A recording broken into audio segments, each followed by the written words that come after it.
موقع پر اس بات کو سمجھ لیں کہ ترجیح دنیا کو نہ دے، ترجیح آخرت کو، اللہ کی ذات کو۔ ہماری آخرت کس طرح ٹھیک ہو سکتی ہے، آخرت میں کامیاب کس طرح ہو سکتے ہیں، آخرت میں اللہ تعالیٰ کی رضا کیسے پا سکتے ہیں، اس کو ترجیح دینی چاہیے۔ نبی پاک صلی اللہ تعالیٰ علیہ وسلم کے بہت سارے صحابہ بڑی شانوں والے، ایک صحابی کا ہم آج ذکر کرنے جا رہے ہیں جن کا نام ہے حضرت ابو ذر غفاری رضی اللہ تعالیٰ۔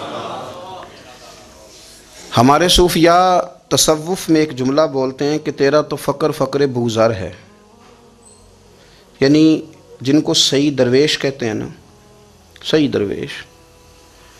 مولا علی شیر خدا رضی اللہ تعالیٰ عنہ فرمایا کرتے دو ہی تو بندے ہیں جو رب کے رستے میں کسی شے کی پرواہ نہیں کرتے۔ حضور کون سے؟ فرمایا ابو ذر غفاری ہے اور دوسرے علی المرتضیٰ ہے۔ مولا علی فرمایا کرتے یہ نا مسلمانوں میں سے چوتھے یا پانچویں مسلمان ہیں، شروع سے ایک سلیم الطبع آدمی، کچھ لوگ طبعاً بڑے نفیس ہوتے ہیں، طبعاً اللہ کی طرف سے شروع سے ہی۔ ان کا جو قبیلہ تھا بنو غفار وہ راہزنی کرتا تھا، لوگوں کو لوٹ لیتا تھا، شروع میں یہ کام کیا لیکن جب کچھ لوگوں کی چیخیں کانوں میں گئیں تو چھوڑ دیا، فرمایا نہیں یار طبیعت نہیں مانتی۔ اور نبی پاک کا کلمہ پڑھنے سے پہلے ہی بتوں کی پوجا چھوڑ کے رب کی عبادت شروع کر دی۔ لوگ پوچھا کرتے تھے آپ عبادت تو کرتے تھے پر منہ کدھر کرتے تھے؟ فرماتے تھے جدھر وہ کرا لیتا تھا کر لیتے تھے۔ کسی نے انہیں بتایا کہ مکے میں ایک شخص ہیں جنہوں نے اعلان نبوت کیا ہے، آپ کی طرح کی باتیں کرتے ہیں۔ انہوں نے اپنے بھائی کو بھیجا، ان کا نام انیس تھا، پتہ کر کے واپس آئے، بھائی کہنے لگے ابو ذر، ان کا نام جندب ہے، اصل میں ذر ان کے بیٹے کا نام ہے اور کنیت سے زیادہ معروف ہیں، ابو ذر غفاری کہلاتے ہیں۔ فرماتے ہیں کہ بھائی نے آ کے بتایا کہ وہ نیکی کا حکم دیتے ہیں، برے کاموں سے منع کرتے ہیں، صلہ رحمی کا پیغام دیتے ہیں، لیکن لوگ سارے مخالف ہیں۔ یہ چیز بھی بڑی کاؤنٹ ہوتی ہے، اسے نہ کاؤنٹ کیا کریں۔ لوگوں کی ترجیحات بدلتی ہیں، صبح کچھ دوپہر کچھ شام کچھ، اسے نہ کاؤنٹ کریں۔ انہوں نے اس بات کو کاؤنٹ کر کے بتایا کہ لوگ ان کے جو ہیں نا وہ مخالف ہیں سارے۔ تو حضرت ابو ذر غفاری کہنے لگے مجھے تسلی نہیں ہوئی، میں خود جا کے پتہ کروں گا۔ کہتے ہیں مکہ شریف آیا تو کسی ایسے آدمی سے پوچھ بیٹھا، میں تو کچھ اور سمجھا تھا، وہ کچھ اور نکلا۔ مکے والوں نے بڑا مارا، مکے پہنچ کے پہلی جو چیز ملی وہ مار کھانے کی تھی۔ اب میں ڈرتے کسی سے پوچھتا ہی نہ، بھوک بھی بڑی تھی، رہنے کو جگہ نہیں تھی، حرم شریف میں لیٹا رہتا تھا۔ میرے نصیب دیکھو، مجھے ایک شخص نے آ کے ہلایا، کہنے لگے اگر مناسب سمجھیں تو میں آپ کو دیکھ رہا ہوں کافی دیر سے، آپ کوئی پردیسی ہیں، آپ کا اپنا مہمان نہ بنا لوں؟ تو میں نے کہا آپ کا کیا نام ہے؟ کہنے لگے میرا نام ہے علی ابن ابی طالب۔ کہتے ہیں مولا کائنات گھر لے گئے، کھانا بھی کھلایا، جگہ بھی دی سونے کو، خدمت بھی کی، لیکن چونکہ میں تو پہلے ایک سے پوچھ کے مار کھا بیٹھا تھا، میں نے پوچھا نہیں میں کدھر آیا ہوں۔ رات رہے، اگلی رات بھی رہے، لیکن میں نے بتایا نہیں میں کس کام آیا ہوں۔ حضرت ابو ذر غفاری رضی اللہ تعالیٰ عنہ کہتے ہیں خود ہی مولا علی نے پوچھا بتا سکتے ہو کیسے آئے ہو؟ میں نے کہا راز رکھ لو گے؟ فرمایا بڑا کشادہ سینہ دیا رب نے مجھے، تو بات تو کر۔ کہنے لگے یار میں تو محمد مصطفیٰ کی زیارت کرنے آیا صلی اللہ تعالی علیہ وسلم۔ یہ بے نیاز لوگوں میں سے ہیں حضرت سیدنا ابو ذر غفاری۔ میں حضور کی زیارت کے لیے ہوں۔ حضرت علی کہنے لگے سویرے لے چلوں گا۔ انسان بزدل نہیں ہوتا، ہر انسان بزدل نہیں ہوتا، اور بلا وجہ ٹکراؤ کی پالیسی بنا لینا یہ بھی سیانے لوگوں کا کام نہیں۔ حکمت کے تقاضوں کے مطابق چلنا یہ بھی دلیر لوگوں کا ہی کام ہوتا ہے۔ حضرت مولا علی کہنے لگے صبح لے کے چلوں گا پر حالات ٹھیک نہیں، شرارتی لوگ ہر جگہ ہوتے ہیں، اگر کوئی شرارتیوں کا ٹولہ ملا نا جو کھڑا ہوگا جاسوسی کرنے کے لیے کہ حضور کی طرف کون کون جا رہا ہے، تو میں نیچے جھکوں گا جوتے کا تسمہ ٹھیک کرنے کے لیے، لیکن آپ نے نہیں کھڑے ہونا، آپ نے چلتے رہنا ہے تاکہ کسی کو شک نہ ہو۔ کہتے ہیں اس ترتیب سے حضرت علی مجھے لے کے گئے، میں حضور کی بارگاہ میں پہنچا۔ مولا علی کہتے ہیں بڑے بڑے لوگ سوال کرتے تھے پر یہ شروع سے سلیم الطبع تھے، مجھے کہہ لینے دینا، جنہوں نے ماننا ہوتا ہے وہ لمبے سوال کرتے ہی نہیں۔ مان جو لیا تو لمبے سوالوں کی ضرورت ہی کوئی نہیں۔ کہتے ہیں لوگ بڑے بڑے سوال کرتے تھے پر ابو ذر نے 2-3 باتیں ہی پوچھیں اور آگے جا کے کہنے لگے حضور ہاتھ بڑھائیں مجھے کلمہ پڑھائیں۔ نبی پاک صلی اللہ علیہ وسلم نے کلمہ پڑھایا، فرمایا باہر جا کے نا ابھی ذکر کرنا کہ تم مسلمان ہو گیا، یہ ماریں گے۔ عرض کی حضور انہیں مارنے دے، میں آیا بھی مار کھا نہیں ہوں۔ انہیں مارنے دے نا. پڑا فلک کو کبھی دل جلوں سے کام نہیں. داغ دہلوی نے کہا تھا پڑا فلک کو کبھی دل جلوں سے کام نہیں، اور جلا کے راکھ نہ کر دوں تو داغ نام نہیں. ماری تو کھانے آئے ہیں، مارنے دے، کرنے دے زور جتنا لگانا ہے لگانے دے. باہر جا کے اعلان کیا، مکے والوں نے مارا، اتنا مارا کہ بے ہوش ہو گئے. پھر کسی نے بتایا کہ تم نے گزرنا بھی ہے ان کے علاقے سے، بنو غفار سے. پھر ان کا پتہ بھی ہے یہ لوگ بڑے سخت ہیں. پھر چھوڑا. تباً بڑے جلالی تھے، زاہد مزاج تھے. فرماتے تھے کہ جو تمہاری ضرورت سے زیادہ ہے وہ سارا صدقہ کرو. کنز کے معاملے میں ان کا رویہ یہ تھا. صرف حضرت صدیق اکبر کو کچھ نہیں کہا انہوں نے، باقی حضرت عمر جیسے آدمی کو بھی کھڑا کر کے کہہ لیتے تھے یہ مال کیوں رکھا ہوا ہے خزانے میں، بانٹتے کیوں نہیں سارا. اور جناب عثمان غنی رضی اللہ تعالیٰ عنہ کے ساتھ تو باقاعدہ کئی دفعہ اس موضوع پر گفتگو کی. وہ کہتے تھے کہ جب اللہ کہتا ہے قرآن میں کہ مال دولت جمع نہیں کرنی، تو وہ جو لوگ تھے وہ بھی بڑی شانوں والے تھے. وہ کہتے تھے کہ اللہ نے جب زکوٰۃ فرض کی تو مال جمع ہوتا ہے تو زکوٰۃ فرض ہوتی ہے نا. جب فطرانے کا کہا تو مال ہوتا ہے تو فطرانہ آتا ہے نا. تو آپ جو کہہ رہے ہیں وہ ٹھیک ہے، پر آپ اعلیٰ بات کر رہے ہیں تقوی کی، سارا بانٹو. تو حضرت ابو ذر غفاری کہتے تھے چلو ٹھیک ہے تمہاری بھی بات مان لیتا ہوں، پر یہ بتاؤ مدینے والے کا اپنا طریقہ کیا ہے؟ کہ بھئی حضور کا طریقہ تو وہی ہے جو آپ بتا رہے ہیں. تو فرمانے لگے پھر اس رستے نہ چلیں جو رستہ مدینے والے رسول کا ہے. اور حضور سے، نبی پاک سے عشق کرتے بڑا کھل کے. یہ صحابہ صفہ میں سے تھے. کلمے پڑھنے کے بعد چونکہ طبیعت جلالی تھی تو حضور نے بھیج دیا، فرمایا واپس جاؤ اپنے قبیلے میں تبلیغ کرو. واپس گئے، بھائی کو مسلمان کیا، والدہ کو مسلمان کیا، قبیلہ سارا مسلمان کیا، وہیں رہے. ہجرت مدینہ کے بعد آئے تبوک کے موقع کے قریب، اور حضور نے اصحاب صفہ میں رکھ لیا. نوکری کرتے مدینے والے رسول کی، دلیر آدمی تھے، بڑا قبیلہ تھا، پر ڈیوٹی کرتے، ڈیوٹی خدمت کرتے. ایک بیٹا تھا زار اس کا نام تھا، اس کی ڈیوٹی لگائی تم نے میرے نبی پاک کے اونٹ چرانے. ڈاکو آئے تو صاحبزادہ اونٹوں کی، اونٹنیوں کی حفاظت کرتے شہید ہو گیا. اور یہ انوکھا بندہ ہے جس نے شرط لگائی تھی کہ میں نے کالی سیاہ رنگ کی عورت سے شادی کرنی. انوکھا بندہ ہے.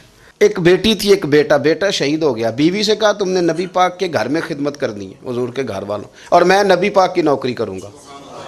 حضور کی خدمت کرتے، ہر وقت خدمت میں رہتے. اور حضور جب آتے نا، صحابہ صفہ میں یہ شامل تھے جو لوگ دین سیکھتے. حضور جب آتے تو سب سے پہلے آ کے حضرت ابو ذر غفاری کا پوچھتے، بلائیں. اور جب بات کرتے حضور تو بار بار ان کو مخاطب کر کے بات کرتے.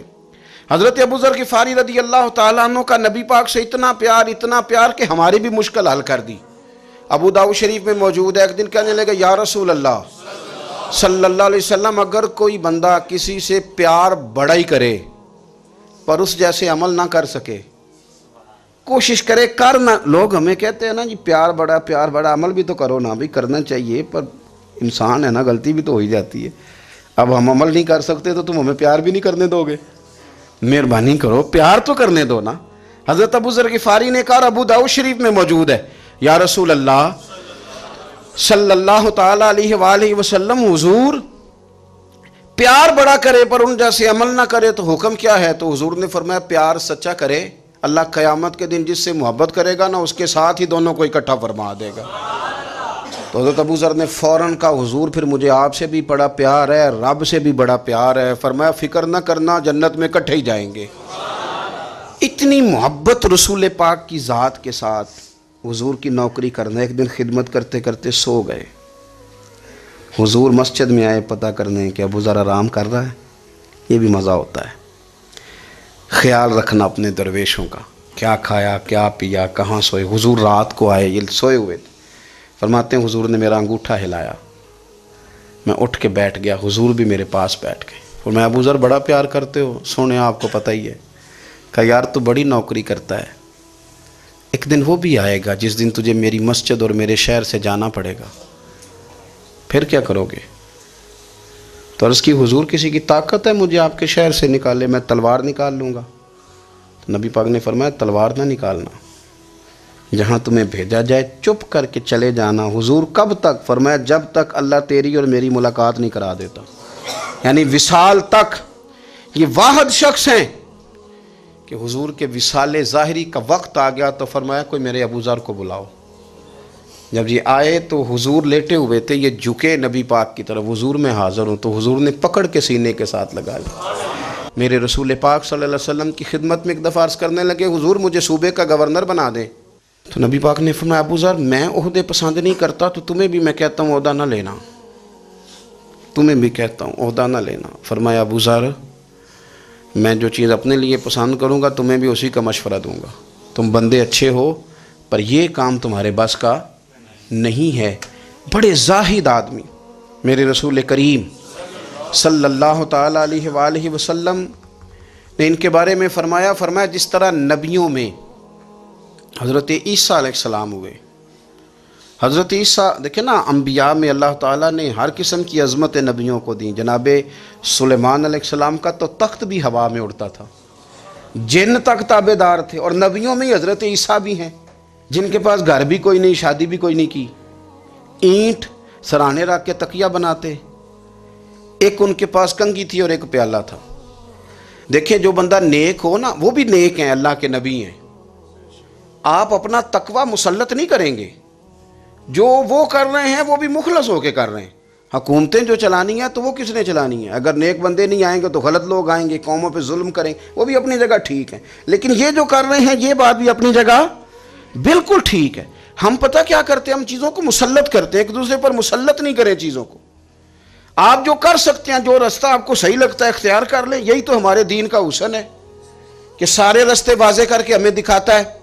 حضرت عیسیٰ علیہ السلام نے ایک دن دیکھا کہ ایک بندہ نا انگلیوں کے ساتھ اپنے بال سیدھے کر رہا ہے، تو آپ نے فرمایا یار کنگھی کے بغیر بھی کام چل سکتا ہے، کنگھی بھی خیرات کر دی۔ دیکھا ایک بندہ ہاتھ کا تکیہ بنا کے لیٹا ہے، تو فرمایا اینٹ بھی دے دو کسی کے کام آ جائے گی۔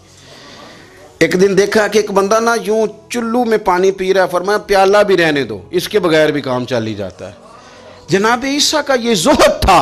میرے نبی پاک علیہ السلام نے فرمایا جس نے جناب عیسیٰ کا زہد دیکھنا ہو وہ میرے ابو ذر غفاری کو دیکھے، ان کو دیکھے، یہ دنیا میں جناب عیسیٰ کے زہد کے مطابق چلتے پھرتے ہیں۔ ساری زندگی دولت کو، مال کو پسند نہیں کیا۔ جہاں رہتے تھے ایک گورنر صاحب نے 300 دینار تحفے میں بھیجے، تو ایک ہوتا ہے نا بندہ کہتا نہیں نہیں ضرورت نہیں، اور حضور سید عالم صلی اللہ علیہ وسلم نے حضرت عمر سے فرمایا تھا جو خود بخود آ جائے وہ قبول کر لو، اللہ کی طرف سے۔ لیکن ان کا رنگ فقیری والا تھا اور تھوڑا انوکھا تھا۔ 300 دینار آئے تو فرمانے لگے اسے جا کے کہو تمہیں کوئی اور بندہ نہیں ملا دھوکہ دینے کے لیے، میرے گھر ہی مال بھیج دیا ہے۔ فرمانے لگے میرے پاس گدھا ہے سواری کرنے کے لیے، میرے پاس بکریاں ہیں دودھ پینے کے لیے، میرے پاس ایک چادر اضافی ہے سامان میں سے، میں تو ڈرتا ہوں کہ رب کہیں اس چادر کے بارے میں سوال نہ پوچھ لے، اور تم ہو کہ میرے پاس یہ لے کے آئے ہو۔ حضرت عثمان غنی کے پاس جا کے کہا کرتے کتنا لوگوں کے پاس پیسہ آ گیا ہے، ہر بندے کے گھر میں مال ہے، یہ کیا ہو رہا ہے، لوگوں سے کہیں خرچ کریں غریبوں پہ۔ حضرت عثمان غنی فرمانے لگے تمہیں تو خوش ہونا چاہیے کہ میرے دور میں لوگ خوشحال ہو گئے ہیں۔ آپ فرمانے لگے نہیں، وہ والا رنگ زیادہ بہتر ہے جو مدینے والے نے اختیار فرمایا ہے، کیونکہ کچا رنگ للاری والا چڑھدا تے لیندا رہندا عشق تیرے دا رنگ محمد، جدوں چڑھ جائے پھر نہیں لیندا۔ آپ کی طبیعت کے اندر دولت سے بیزاری، حضرت ابو درداء، حضرت ابو موسیٰ اشعری، حضرت ابو ہریرہ رضی اللہ تعالیٰ عنہ، یہ سمجھ لیں ان کے کلاس فیلو تھے، ان کے ساتھ پڑھا تھا انہوں نے۔ حضرت ابو ذر غفاری ان پر بھی جلال کرتے۔ آپ یقین کریں کہ طبیعت نا ایسے کیف میں آ گئی ان کو پڑھ کے، ان کو پڑھا جب کچھ دنوں سے تو کچھ انوکھا، یہ انوکھی وجہ ہے، سارے زمانے سے نرالے ہیں، یہ بندے کون سی بستی کے یار اب رہنے والے ہیں، یہ کس طرح کے لوگ ہیں، کیا سوچ ہے۔ حضرت ابو درداء رضی اللہ تعالیٰ عنہ کے گھر کے قریب سے گزرے تو حضرت ابو درداء مکان بنا رہے تھے، کیا جملہ کہا، تڑپ گئی روح۔ فرمانے لگے ابو درداء تجھ سے مجھے یہ امید نہیں تھی یار۔ فرمایا کیا ہوا؟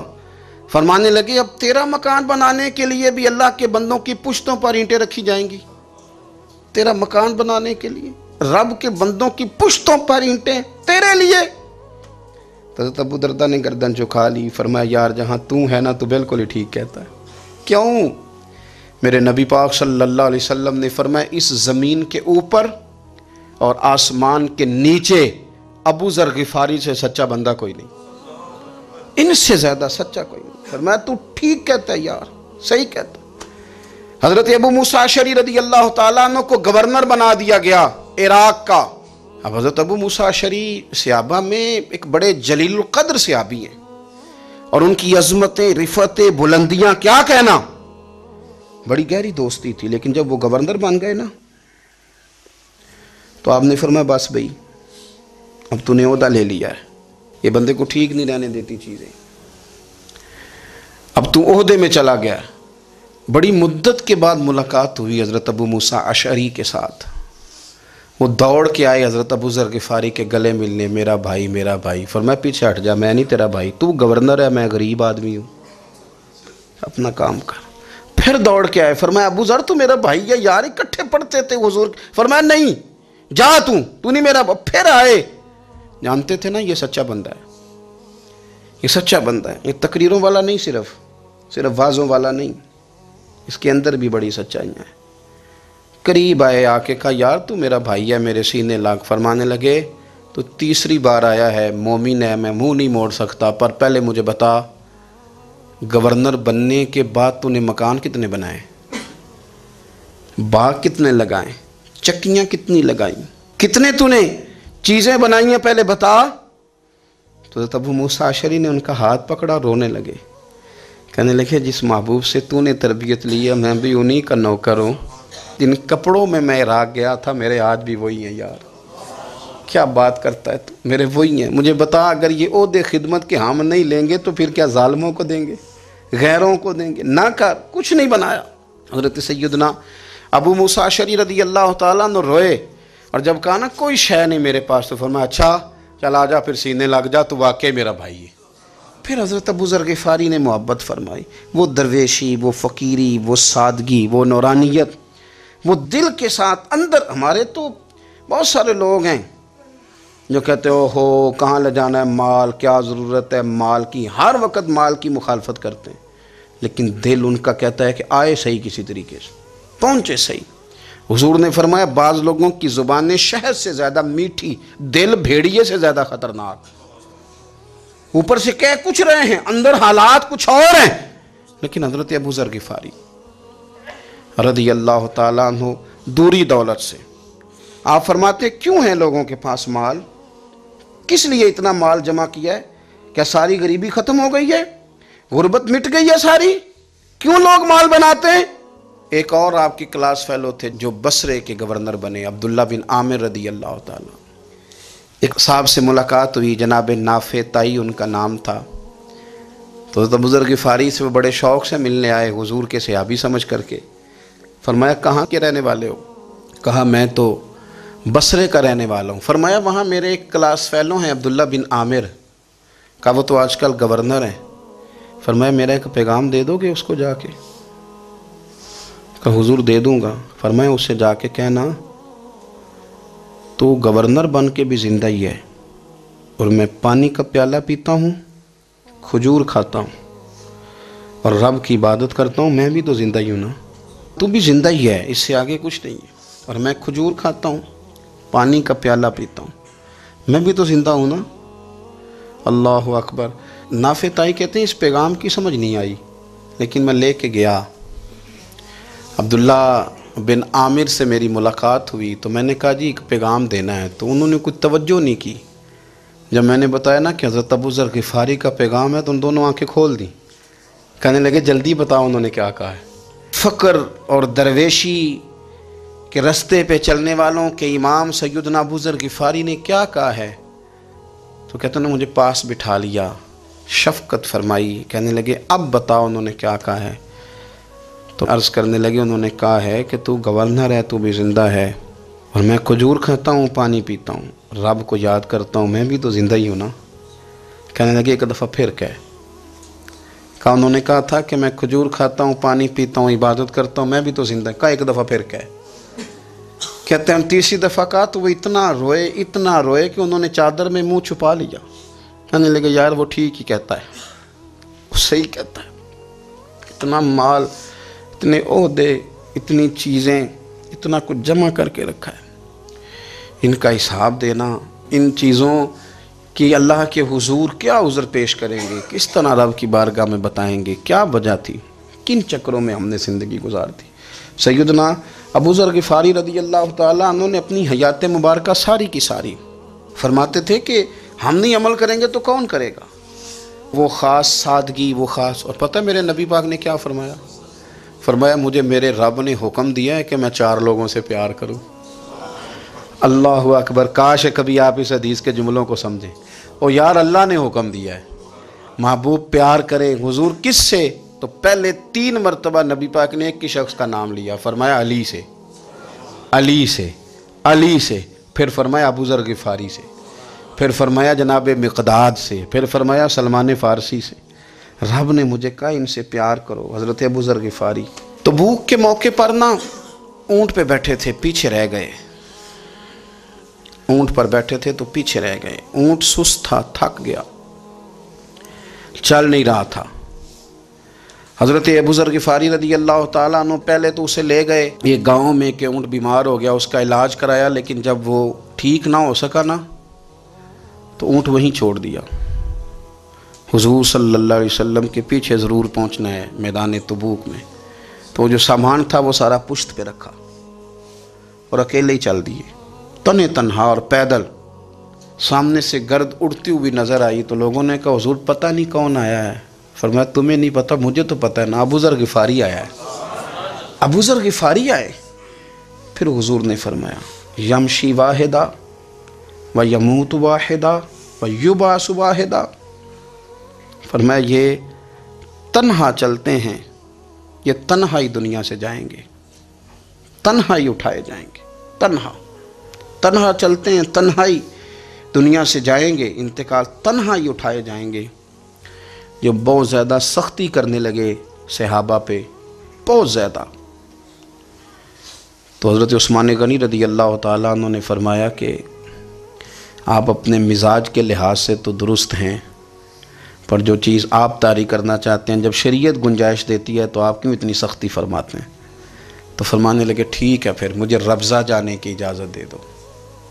ربضہ ایک بستی تھی، جنگل تھا، وہاں کوئی آتا جاتا نہیں تھا، اسی کسے دے کچھ نہیں جلا گئے تو نہ کچھ ہڈا دردی۔ حضور نے کہا تھا نا یمشی واحدہ، تو اکیلا چلے گا، ربضہ چلے گیا۔ حضرت سیدنا عثمان غنی نے کہا یہ کچھ بکریاں لے جاؤ، دودھ پی لیا کرنا۔ فرمایا عثمان مجھے مال کی تو ضرورت پہلے دن سے ہی کوئی نہیں، مجھے تو رب رسول کی ضرورت ہے، ان کی کرم نوازیاں میرے ساتھ رہتی ہیں۔ تشریف لے گئے، وہاں تنہا کھجور کے خشک ٹکڑے کھاتے، عبادت کرتے، اللہ کو یاد کرتے۔ بڑے بڑے لوگوں نے آ کے کہا کہ ابو ذر آپ کی بڑی شان ہے، ہمارے ساتھ چلیں۔ فرمایا چھوڑو، کہاں منشور ہم اور کہاں ہنگامے محبت کے، ایک حجرے میں رہتے ہیں خدا کو یاد کرتے ہیں، ضرورت کوئی نہیں، جہاں ہوں نا وہاں میں ٹھیک ہوں، حاجت نہیں۔ وصال کا وقت آ گیا، دنیا سے جانے کا ٹائم آ گیا، اکیلے ہیں، بیوی ہے اور بیٹی ہے، جنگل کا علاقہ ہے، حج ہو گیا، رستے بند ہو گئے، بیمار ہو گئے۔ اپنی اہلیہ کو بلا کے کہنے لگے اب میں بچوں گا نہیں، اب جانے کا وقت آ گیا ہے۔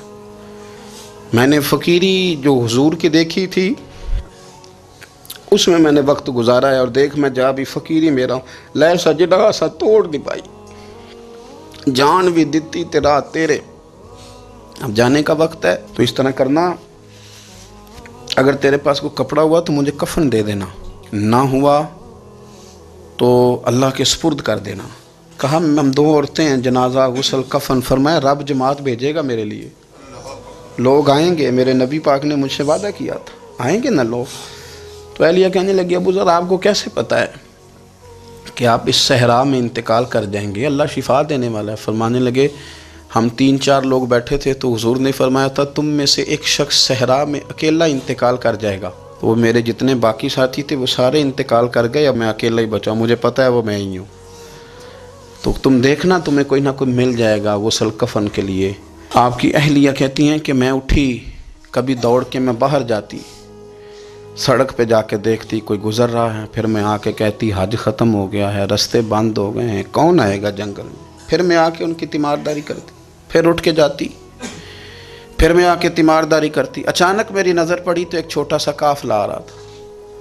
اس قافلے میں چند لوگ تھے اور سب سے بڑھ کر صحابی رسول حضرت عبداللہ ابن مسعود بھی تھے. میں نے ان کو اشارہ کیا تو وہ دوڑے آئے, کہنے لگے بہن کیا ہے؟ میں نے کہا یہاں ایک شخص ہے, تمہاری تھوڑی سی ضرورت ہے اس کو. حضرت عبداللہ ابن مسعود کہنے لگے کون ہے بی بی؟ کہتے ہیں میں نے کہا کہ وہ ابو ذر غفاری ہیں. کہتی تڑپ کے روئے عبداللہ ابن مسعود, تڑپ کے. کہنے لگے ابو ذر میرے نبی پاک کا پیارا, میرے ماں بھی اس پہ قربان, میرا باپ بھی قربان, کدھر ہے جلدی بتاؤ. کہتی میں لے آئی. 4-5 لوگ تھے وہ. تو سیدنا ابو ذر غفاری کہنے لگے عبداللہ میرا وصال ہو جائے گا لیکن یاد رکھنا میری بیوی کے پاس کفن کے لیے کپڑا موجود نہیں. اور لہو سے جنازہ توڑ ہی نہیں پائی, جان بھی دیتی تے رات تیرے, کفن کے لیے کپڑا نہیں ہے. لیکن تم میں سے نا وہ بندہ کوئی کپڑا نہ دے جو کبھی کسی سرکاری عہدے پہ رہا ہو, وہ بندہ میرے کفن کے لیے کپڑا نہ دے کسی سرکاری عہدے پہ رہا ہو. ایک انصاری جوان کہنے لگا ابو ذر میں کبھی کسی عہدے پہ نہیں رہا, اگر آپ میری چادر قبول کر لیں کفن کے لیے تو میں ٹھیک ہے. میں نے نا حضور کے طریقے پر زندگی گزاری ہے, چپ کر کے میرا جنازہ پڑھ دینا اور مجھے کہیں اور نہ لے کے جانا. اسی کسی دے کچھ نہیں جو لگتے تو نہ کوئی ساڈا دردی یہیں کسی صحرا میں جنگل میں یہیں کوئی قبر کھود کے مجھے دفن کر دینا, مجھے جانے نہیں ہے کسی جگہ. حضرت عبداللہ ابن مسعود رضی اللہ تعالیٰ عنہ نے جنازہ پڑھایا اور اس درویش کو جو 5ویں یا 4تھے مسلمان ہیں ان کو وہاں دفن کیا. جب خبر پہنچی نا مدینے تو سب سے زیادہ آنسو مولا علی نے بہائے, سب سے زیادہ حضرت علی نے. لوگوں نے کہا اتنا کیوں روتے ہو؟ فرمایا 2 ہی تو بندے تھے جو اللہ کے راستے میں کسی کی پرواہ نہیں کرتے تھے, اب ایک ہی رہ گیا ہے. کہا حضور کیا مطلب؟ فرمایا 2 ہی تھے, ایک ابو ذر اور ایک علی, اب اکیلا علی تو رہ گیا, وہ چھوڑ کے چلے گئے. حضرت سیدنا ابو ذر غفاری رضی اللہ تعالیٰ عنہ اس عظیم شخص کا نام ہے. سردار قبیلے سے تعلق تھا, بڑے بہادر تھے, پر حضور کو فقیری میں دیکھا تو پھر زندگی اسی فقیری میں گزار دی, اسی فقیری میں, اسی طریقے میں وفا کر کے نا اسی رنگ میں گزار دی, انہی نقشوں پہ رہے. اگرچہ جائز تھا, بڑے بڑے لوگ تھے, بڑے بڑے لوگ تھے. حضرت عبد الرحمن ابن عوف بڑا مال تھا, حضور نے ان کو جنتی کہا, ان کے پیچھے نماز پڑھی, سب ٹھیک تھا. پر فرماتے تھے یار میں انکار نہیں کرتا, پر میرے نبی نے فقیری کی, حضور نے ایک وقت کھایا ایک وقت بھوک کاٹی, تم کس طرح بھر بھر کے پیٹ کھاتے ہو, تم کس طرح اتنی آسانیاں دیکھتے ہو. حضرت ابو ذر غفاری فرماتے تھے مجھے میرے نبی پاک نے 6 باتوں کی وصیت کی تھی. اپنے بچوں کو بھی بتاتے تھے, دوستوں کو بھی, 6 باتوں کی حضور نے وصیت کی تھی. سب سے پہلے حضور نے فرمایا تھا ابو ذر مسکینوں سے محبت کرتے رہنا. دوسرا نبی پاک صلی اللہ علیہ وسلم نے فرمایا تھا جب بھی دیکھنا نیچے والوں کو دیکھنا, اوپر والوں کو نہ دیکھنا. مالداروں جاگیرداروں پہ توجہ نہ کرنا, ذہن خراب ہوگا. نیچے دیکھنا, غریبوں کی طرف توجہ رکھنا. تیسرے نمبر پر نبی پاک صلی اللہ علیہ وسلم نے فرمایا تھا ہر حال میں حق بات کہنا اگرچہ وہ کڑوی ہو. چوتھے نمبر پہ میرے محبوب نے فرمایا تھا اللہ کے معاملے میں کسی کی پرواہ نہ کرنا, کوئی کیا کہتا ہے کہتا رہے, تم رب کے راستے پہ چلتے رہنا, ملامت کی پرواہ نہ کرنا. اور 5ویں نمبر پر میرے نبی پاک نے مجھ سے کہا تھا اگر رشتہ دار تجھ سے تعلق توڑیں بھی نہ تو جوڑ کے رکھنا, صلہ رحمی نہ چھوڑنا. اور 6